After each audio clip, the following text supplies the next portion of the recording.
जय श्री कृष्णा। तो बात है बैंक के बारे में। लोन का क्रेज इतना बढ़ा है कि खाली बैठे लोग भी लोन ले रहे।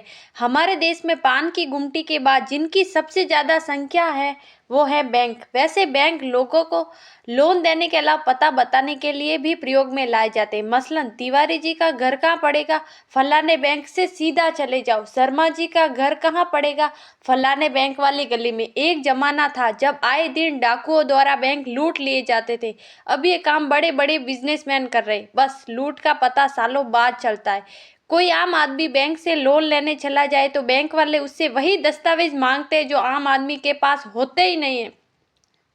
3 साल का income tax return, salary slip और कम से कम 2 गवाह, जिससे बैंक वाले विश्वास कर सके कि मैं लोन ले रहा हूँ। आम आदमी वाकई आम है, कोई माल्या वगैरह नहीं। बैंक वालों का भी सिस्टम समझ नहीं आता। कई बैंकों में कार लोन कम ब्याज पर और एजुकेशन लोन ज़्यादा ब्याज पर देते।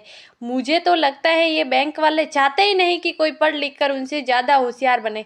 बैंक में आजकल हर तरीके का लोन मिल जाता है। अभी तक शादी के लिए लोन मिल जाता था, लेकिन अब हनीमून के लिए भी लोन मिल जाएगा। सोचो, अगर आपने हनीमून का लोन लिया है और समय से उसकी किस्तें नहीं भरी तो क्या पता बैंक वाले चलते हनीमून से आपको उठा कर ले जाए, जैसे वो कार मोटरसाइकिल आदि आदि ले जाते हैं। वैसे आजकल लोन लेने का चलन बहुत बढ़ गए। मसलन खाली बैठे तो चलो लोन ही ले ले। जो बंदा पैदल अपने ऑफिस जा सकता है वो भी 10 लाख की कार पर 8 लाख का लोन लिए बैठा है। जिस बंदे की अपने दोस्तों और रिश्तेदारों में बोलचाल बंद है वो भी 1.5 लाख के आईफोन पर 1,20,000 का लोन लिए बैठा है। जो एकदम अकेले हैं उनके नाम पर भी होम लोन है। अकेले बंदे भी 4-5 रूम का मकान खरीद के बैठे क्योंकि लोन मिल रहा है।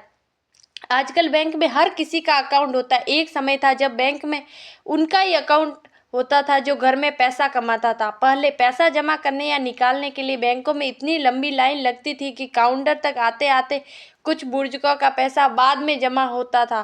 बुजुर्ग अस्पताल में पहले जमा हो जाते थे। सरकारी बैंक प्राइवेट की तुलना में आपको थोड़ा कम ब्याज पर लोन देता है, क्योंकि सरकारी बैंकों की बिल्डिंग देखकर लगता है लोग खुद कहीं ग्राहक से लोन ना मांग ले।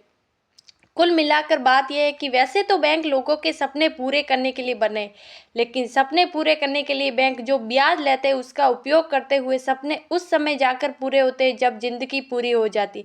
बेटे या बेटी की शिक्षा के लिए पुश्तैनी मकान कब किस्तों के मकान में बदल जाता है पता ही नहीं चलता। राधे राधे।